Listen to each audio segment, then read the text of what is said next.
This is one of a series of war film communiques released by the War Department for showing to men and women workers in America's industrial arsenals. Photographed by Army cameramen, the scenes you're about to see are the war as it is, in all its phases, in all sectors, with the weapons and equipment forged in America for our fighting men. Established at strategic stations in all areas of our far-flung combat zones are reassembly and automotive service yards like this. Little Detroits, thousands of miles from home. This one is somewhere along the Mediterranean. It's run by an ordnance section of the U.S. Army. Convoys arrive from America with precious cargoes of mobile combat and transportation units. Arrive at an overseas port of embarkation located near this motor base. Vehicles being craned out of the hold to be shipped under their own power for duty on the firing line. Trucks, jeeps, mobile machine shops, road building equipment. A few months back, this assembly layout was a vast sea of mud. Today, it's a modern installation tooled to handle anything on wheels. The standing rule is, get it rolling fast. The workers, trained crews, American civilians, American soldiers, French soldiers, exiled workers representing countries in all Europe, native workers, workers of all creeds and colors, citizens of the United Nations working side by side to get this war won.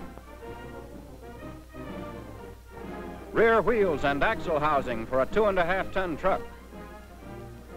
The frame. A truck is taking shape. Heavy, solid, the product of skilled hands. Hands in Michigan, Illinois, Indiana, California, Pennsylvania. Hands that pried the ore from the ground to make the steel. Hands that fashioned the parts.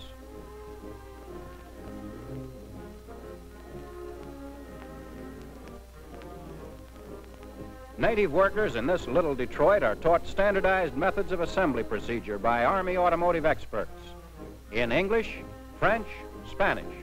Vehicles used in this war number in the millions. Few realize how fast they are used up. Never in all history has an army been so critically dependent on wheeled transportation as now. In the Sicilian campaign alone, up to 54% of all our materiel was destroyed in action. Daily, in other overseas War Department assembly plants like this one, men are working round the clock. Working within the sound of gunfire, in danger of enemy air raids. Working despite every obstacle to give our vehicles the last processing before they're sent into fighting service. Our assembled truck receives its coat of war paint. And finally, the insignia of the USA. Last checkup. Tires, motor, brakes, air filter, steering gear, ignition system. Inspected and approved. See that sign? It reads, "Through these portals flows a stream of faultless transportation to speed the downfall of aggressor nations." Transportation built by your hands.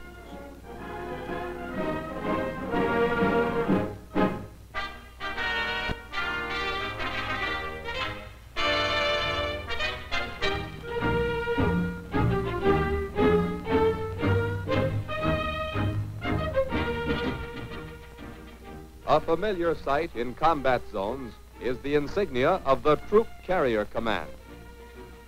From the Southwest Pacific comes a visual report of what the Troop Carrier Command is doing in this area to supply our advanced bases with men and materiel.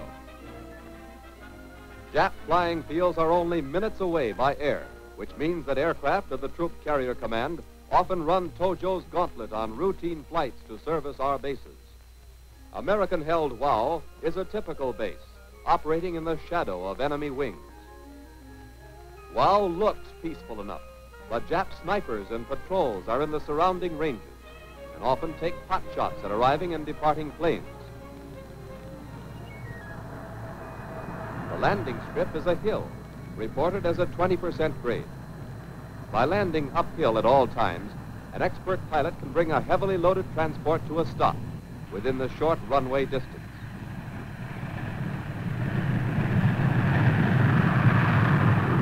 Not all pilots make the grade on advanced fields.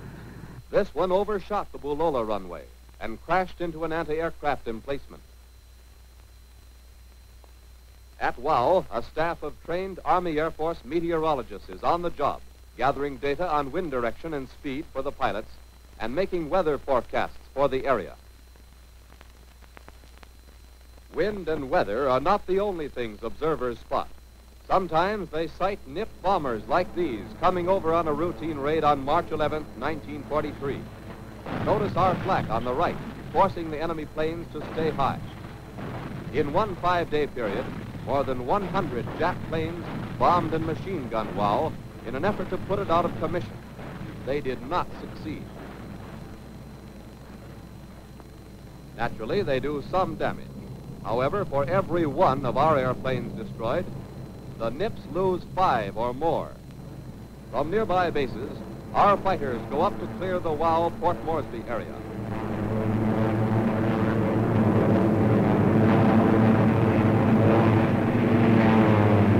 These P-39s also will act as escorts for troop carrier transports.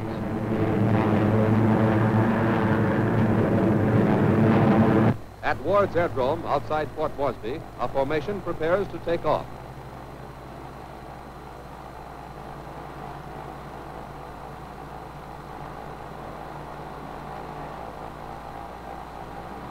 As each transport takes off, it circles the field, getting into formation as soon as possible.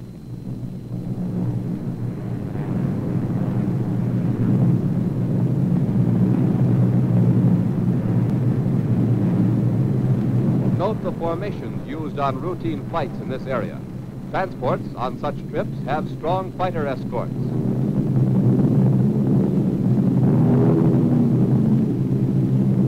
At destination, the transports scheduled to land peel off.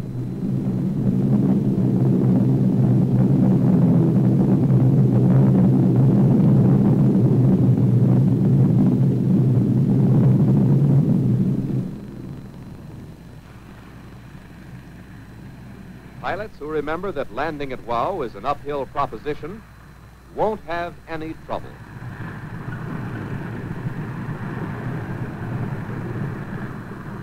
Evacuation of the wounded by air is a regular procedure at WOW. This is the receiving point for transshipment of jungle casualties to Port Moresby. Most of these are Australian troops who have been fighting Jap patrols in the vicinity of Salamaua. All available personnel pitch in to handle shipments because the transports don't stay long.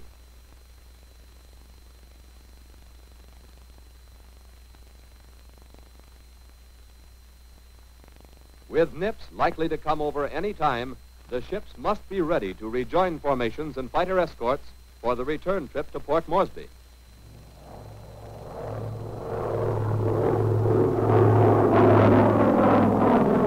Downhill takeoffs are the order of the day at WOW.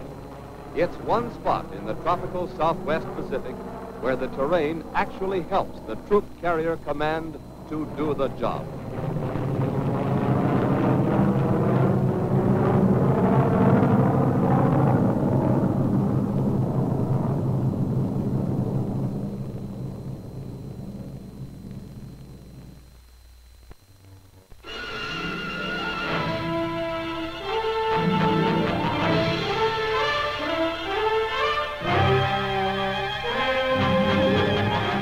In Guadalcanal, an American task force assembles supplies and firepower for another offensive.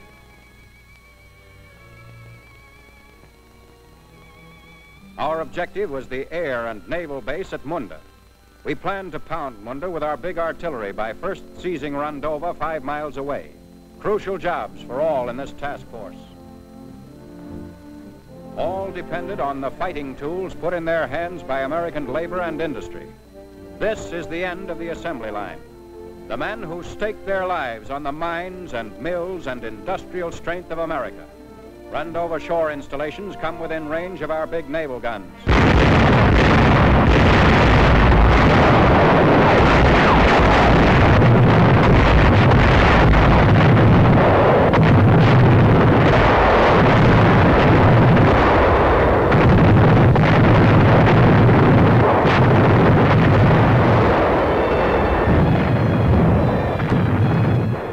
The Yanks are coming. American boys determined to crush the enemy on his own territory. Our naval guns have driven him off the beach. Our men prepare for the landing. The weather is with us as our task force approaches Rendova. Rain and mist, ideal cover for our assault.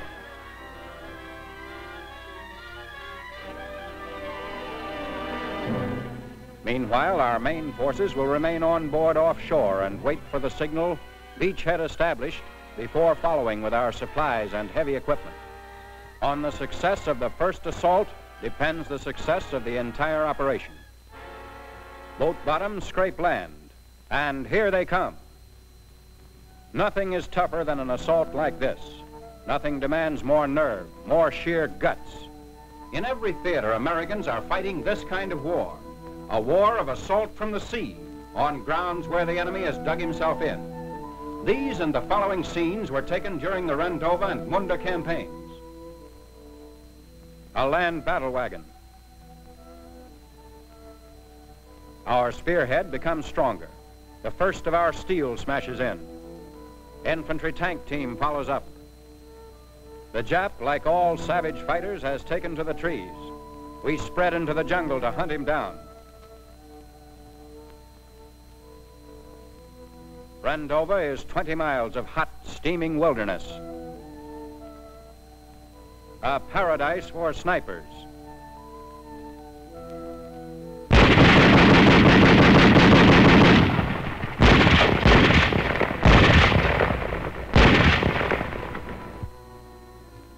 Sniper. We move cautiously. For years, the Jap has been perfecting this type of warfare. We're learning to excel him at it. Our men carry light weapons, rifles, BARs, carbines, machine guns. Every tree is a possible one-man enemy fortress. Visibility is almost zero. Death can come from above, from coconut log bunkers on the ground, from every side. The order is, advance. Weapons plus skill plus courage add up to victory. Our men have skill and courage. Millions of willing American hands will see that enough weapons are delivered for moments like these. We'll keep on delivering until no more American lives are sacrificed to Japs and Nazis. These are the soldiers of Japan. Objective taken. Begin phase 2. Beachhead established. Beachhead established. Our job on Rendova now is to move in with all available supplies and equipment, with food for our men, fuel for our motors, ammunition, tools. Dig in and dig in fast. On nearby Munda, heavily garrisoned, the news of our landing on Rendova is probably already known. We can expect counterattack from the air, strafing, bombing, bombardment by Jap naval units. We're counting on beating the Japs to the punch, pounding Munda with our heavy land-based batteries before they can organize for counterattack.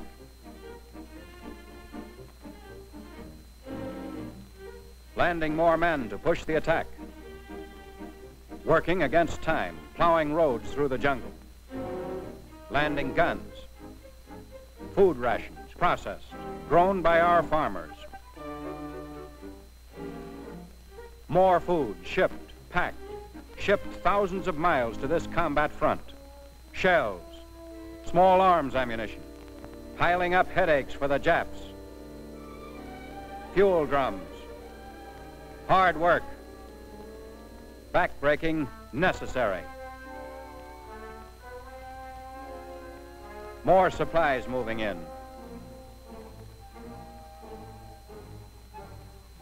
Shells for our long-range guns. Heavy caliber ammunition, armor-piercing projectiles. For the 105, the 155. For anti-aircraft, more and more, and still not enough.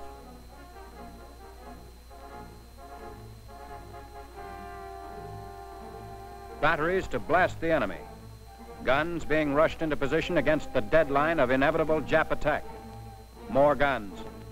Guns of all caliber moving up into the treacherous jungle.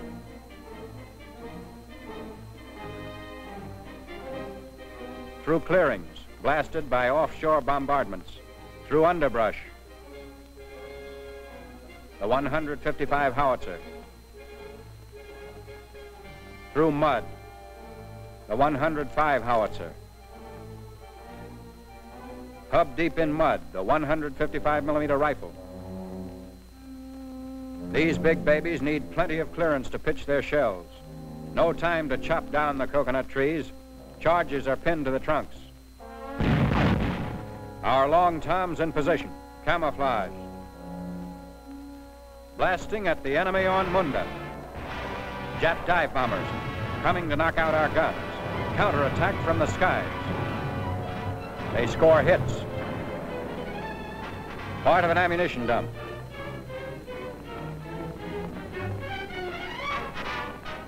Oil. Vehicles. Guns. Materiel that will have to be replaced by the factory front.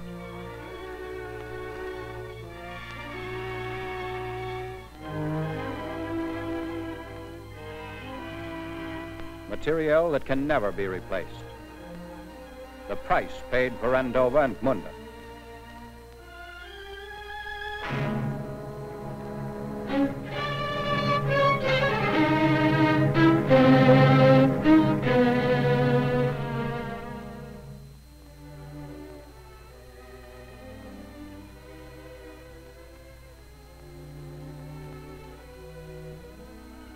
Litter bearers evacuate the wounded to the battalion aid station.